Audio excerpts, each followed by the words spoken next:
I say it all the time, layout is key.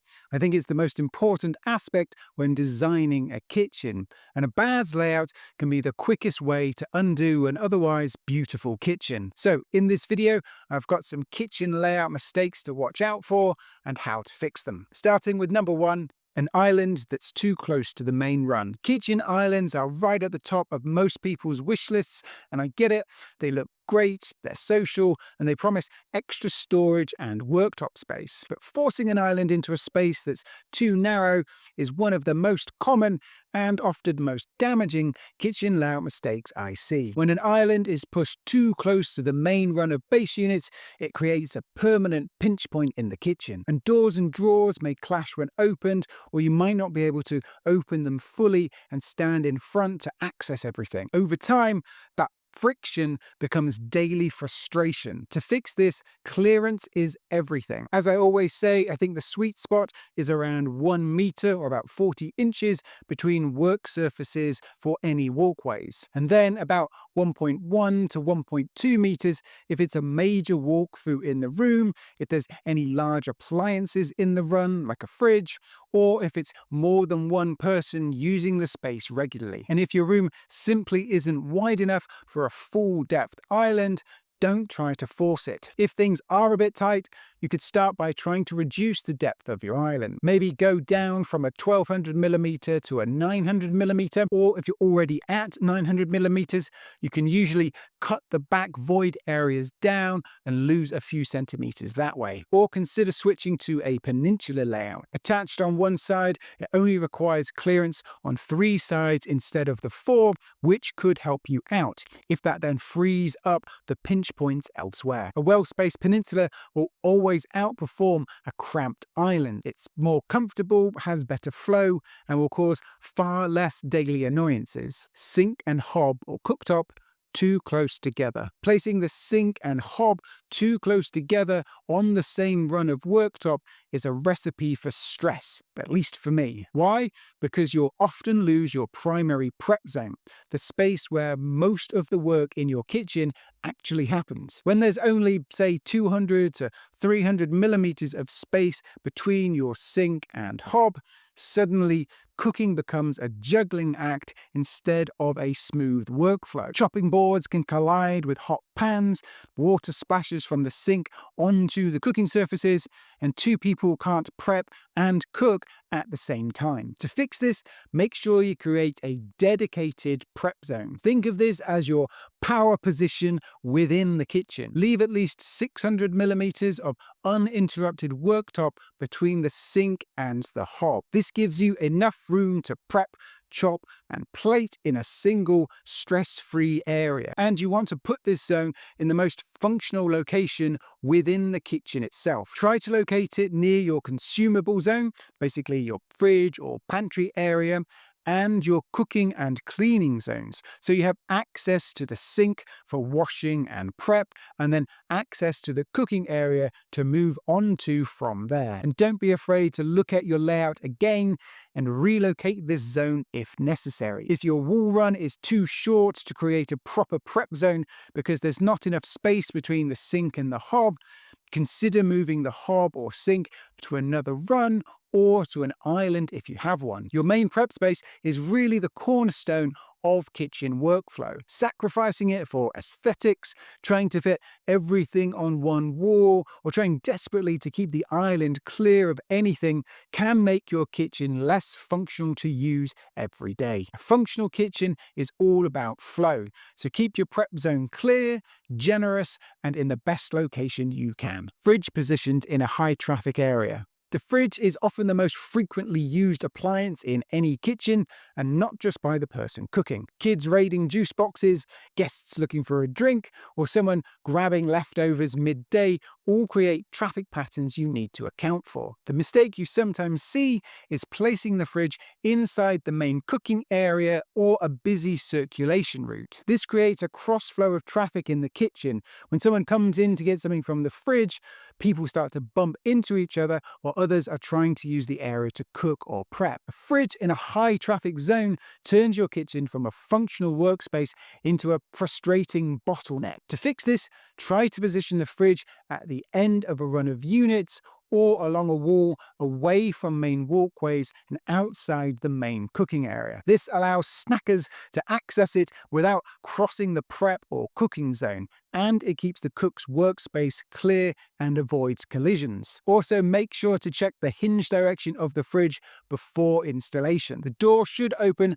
away from the main workflow, so you should be able to grab ingredients and then place them on the counter in a single smooth motion without stepping awkwardly around a swinging door. The fridge isn't just storage, it's an important hub for the whole household. Thoughtful positioning keeps everyone moving, reduces stress, and ensures your kitchen feels spacious and functional even during peak traffic hours. Poorly planned cleanup zone. So when I'm talking about your cleanup zone, I'm talking about your sink, dishwasher, and bins. And typically, two classic errors often happen, sometimes together. Firstly, the dishwasher is placed too far away from the sink. If the dishwasher is several cabinets away from the sink, or worse, on the opposite side of the kitchen completely, you'll end up carrying dripping plates across the floor. Rinsing plates and then loading the dishwasher becomes messy and awkward, and if there's more than one of you in the kitchen, it's guaranteed to cause collisions. And the other common mistake is having the bin in the wrong spot. Again, if bins aren't near the sink for access when prepping food or cleaning dishes, and they're across the kitchen, you're walking back and forth with mess and potentially causing collisions again. And also, be aware about putting bins inside the sink cabinet itself. This is usually fine if it's just one of you in the kitchen normally, but anytime there's more people and someone is at the sink washing up or using that area for prep, you're going to be blocking the bins from the rest of the household. So to fix all of this, create a functional cleanup zone. Think of these three elements as a single functional unit. Keep them close together and ideally side by side so that moving from rinsing to scraping to loading is smooth and intuitive. If possible, always place the dishwasher immediately next to the sink cabinet. Whether that's on the right or the left,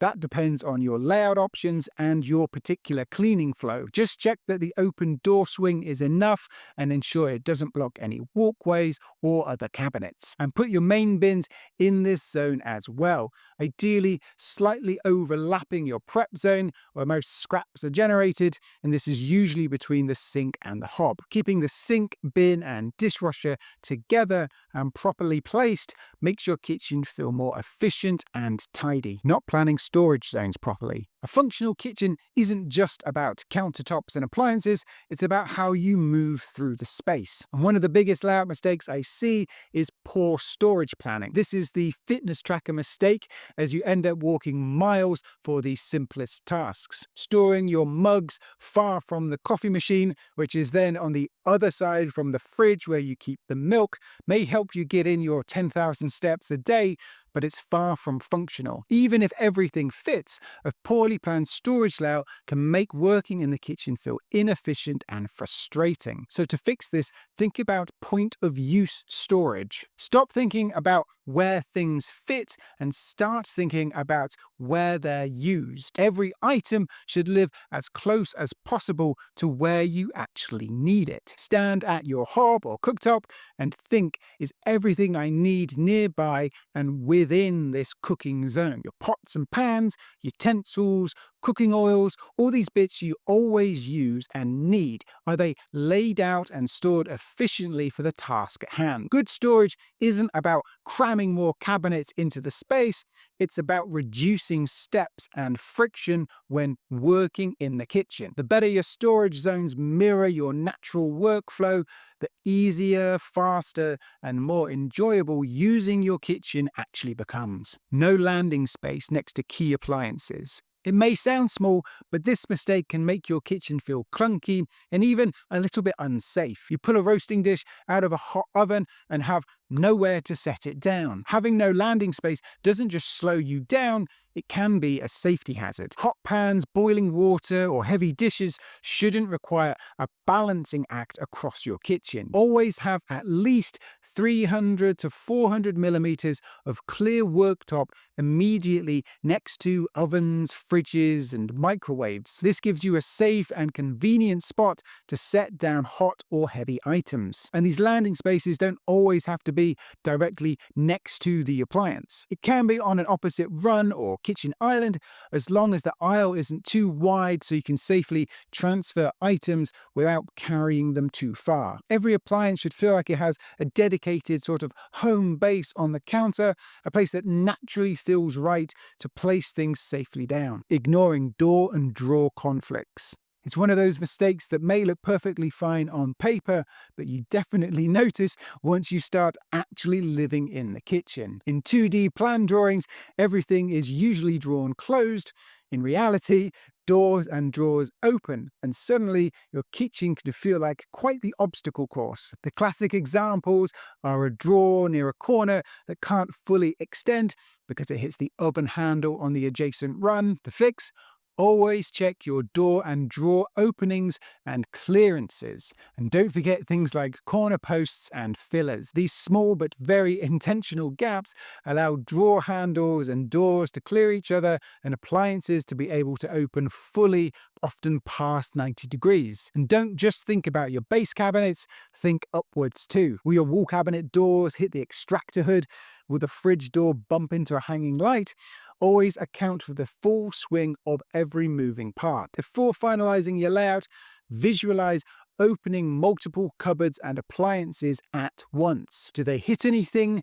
Can you still move around freely? Or do you need to sidestep and shuffle past? If movement is blocked, redesign the layout before it's too late. A few millimeters can make the difference between a kitchen that flows beautifully and one that feels like that obstacle course. So plan for those door and drawer openings. Really, I think a great kitchen layout should be invisible in a sense. You shouldn't have to think about where to put a hot pan, dodge the fridge door, or trek across the room to throw away a tea bag. It should just work naturally and effortlessly. That's why it's so important to take the time to review your floor plan. If you nail the layout, almost everything else will fall into place. So, what other layout mistakes do you see most often in kitchens? Or have you made one yourself? Let me know in the comments below. If you found this helpful, I'm sure you'll enjoy this video where I talk about designing a kitchen using zones. As always, thank you so much for watching, and I'll see you in the next one.